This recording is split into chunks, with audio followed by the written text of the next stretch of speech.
Здравствуйте, дорогие друзья!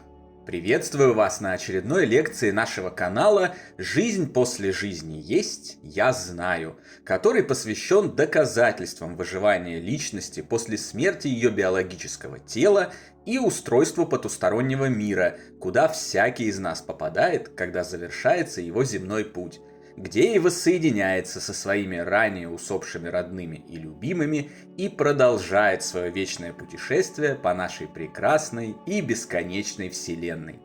Сегодня мы поговорим об одном из наиболее волнующих любого живущего вопросов. Можно ли предвидеть приход смерти? Этого, по незнанию кажущегося ужасным явления, ассоциирующегося у подавляющего большинства людей с чудовищным врагом в виде страшной старухи с косой. Хорошие новости. Судя по всему, действительно можно. Но обо всем по порядку. Многие из тех, кто терял своих родных и любимых, вспоминают затем, что накануне их ухода из земной жизни происходили странные и необъяснимые события предчувствия грядущей смерти, которые они либо не восприняли всерьез, либо в страхе отогнали от себя, стараясь не думать ни о чем подобном. Рассказов этих за сотни лет накопилось так много, и до того они все похожи друг на друга, независимо от места жительства рассказывающего, его пола, возраста, вероисповедания, происхождения, уровня жизни, места проживания, политических взглядов и так далее, что самим своим существованием и корреляцией между собой они показывают закономерность и доказывают очевидный факт. Смерть можно предвидеть, ее приближение можно почувствовать. Несмотря на общую схожесть, предзнаменования смерти проявляются по-разному.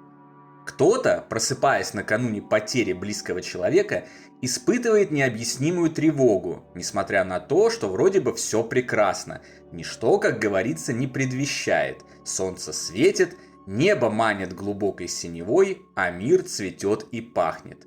Некоторые слышат внутренний голос, настойчиво сообщающий о приближающейся опасности.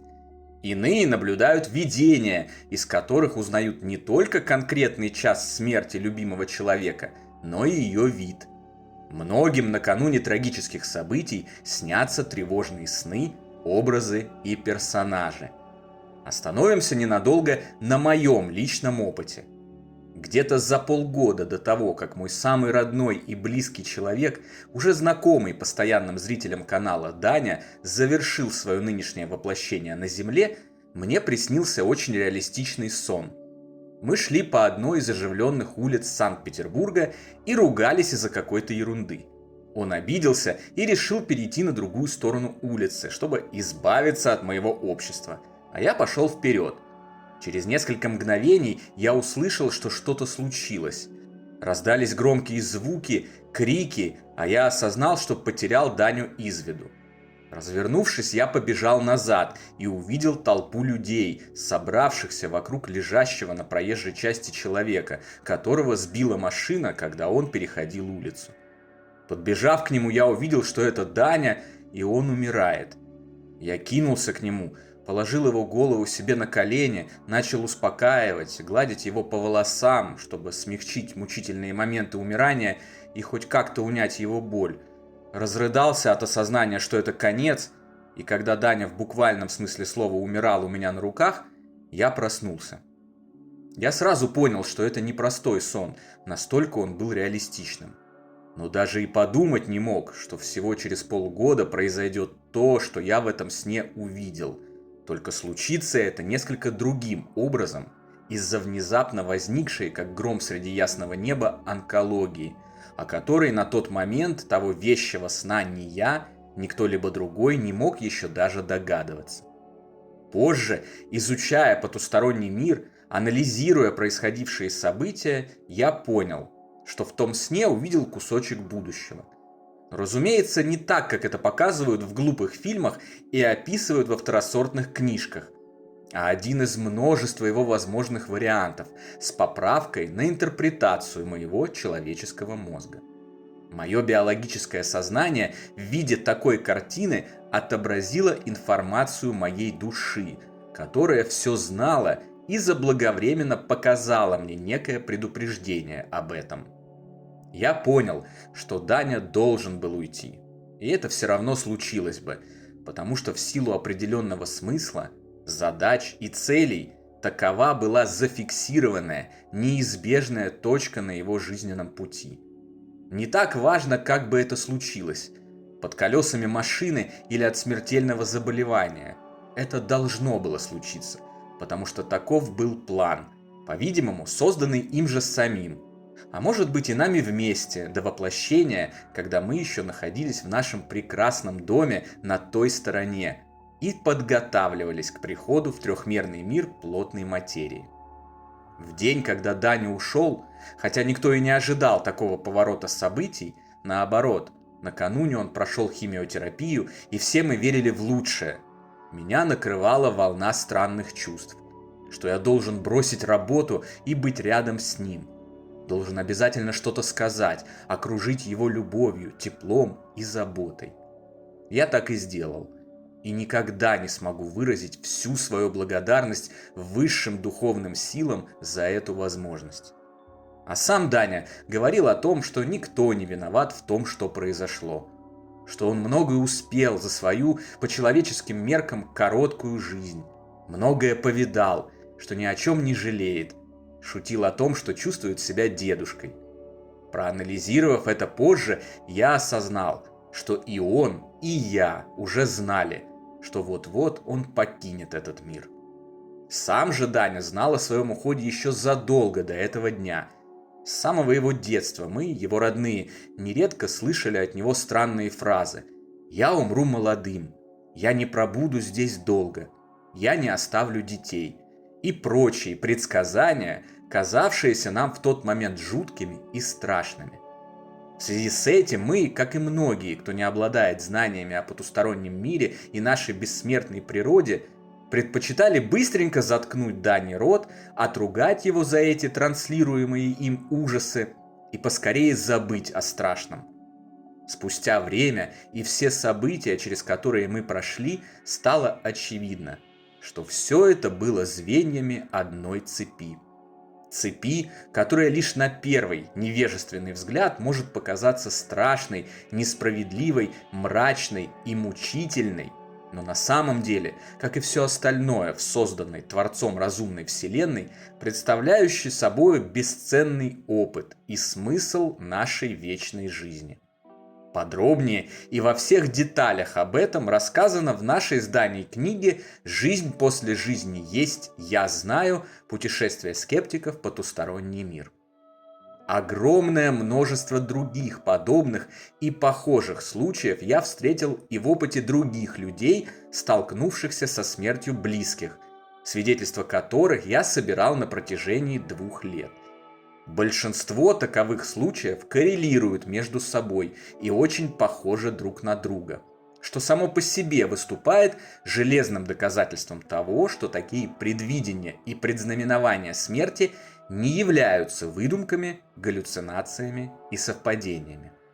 Если сейчас я попрошу зрителей в комментариях поделиться таким опытом, случившимся с ними накануне ухода их родных и любимых, вы тоже сможете наглядно это увидеть.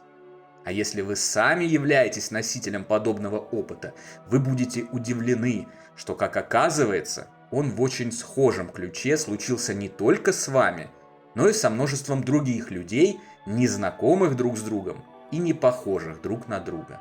И хоть поначалу и я был немало удивлен такому положению вещей, механизм такого предвидения, на мой взгляд, объясняется довольно просто. Наш физический мозг не способен оперировать в духовном мире. Он может делать это только в мире материальном, в рамках земного пространства и текущей жизни. Он не может вспомнить, что было до нее, не может корректно помнить или правильно интерпретировать то, что происходит по ночам, когда наше сознание покидает тело и путешествует по духовному миру. Но за пределами ограниченного человеческого мозга есть наше истинное «Я», наша душа, которая все помнит. Разъединяясь с мозгом, это наше истинное «я» возвращает себе память и все психические способности, свойственные ему, без накинутого на него тяжелого и неудобного пальто, которое именуется бренным телом.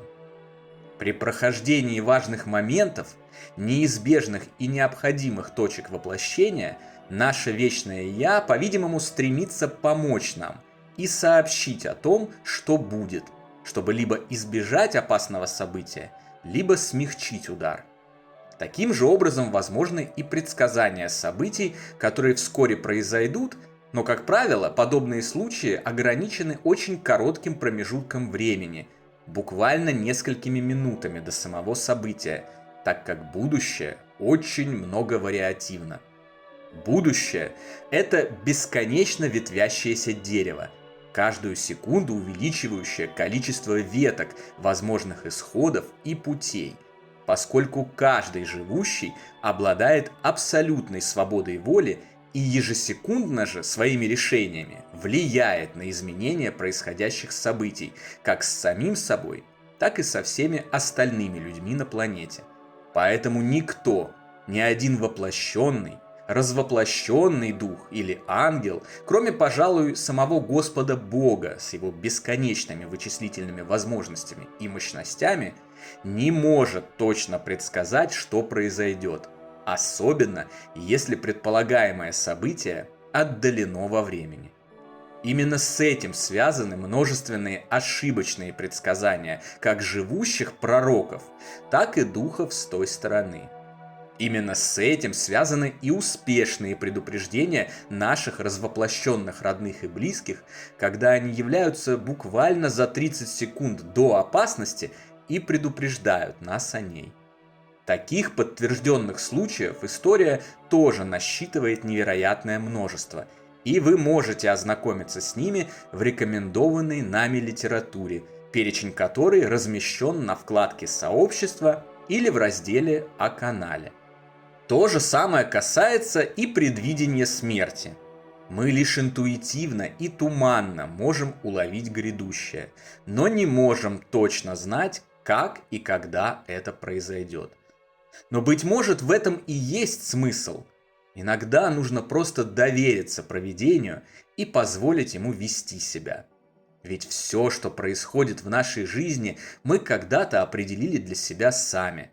Мы согласились с тем, чтобы пройти эти испытания и уроки, заключили этот божественный контракт, а значит были уверены в том, что нам по силам справиться с его выполнением. Помните, что бы ни происходило в жизни, каким бы тяжелым оно ни казалось, все это приходящее, и все идет именно так, как должно идти. В этом великая мудрость, беспредельное милосердие и бесконечная любовь Бога. Все это, каким бы страшным и несправедливым оно сейчас ни казалось, неизменно завершится прекрасным хэппи-эндом для каждого из живущих. И тем прекраснее он будет, чем лучше мы справимся со взятыми на себя задачами. После чего закроем контракт и, довольные собою и проделанной работой, вернемся в наш замечательный, добрый и справедливый духовный дом, чтобы воссоединиться с нашими ранее возвратившимися туда любимыми и закатить грандиозную вечеринку в честь долгожданной встречи. А предзнаменование смерти – лишь еще один кусочек пазла, уверенно подтверждающего эти чудесные факты. На сегодня это все, дорогие друзья. Спасибо, что досмотрели видео до конца. Новая лекция будет опубликована, как обычно, послезавтра. Приходите. А до тех пор я прощаюсь с вами. Желаю вам всего самого лучшего, волшебного и замечательного. А главное, никогда не забывать о вашей бессмертной природе, всемогуществе вашего духа и беспредельных возможностях по распространению любви, добра и света в нашей бесконечной и бесконечно прекрасной, разумной Вселенной.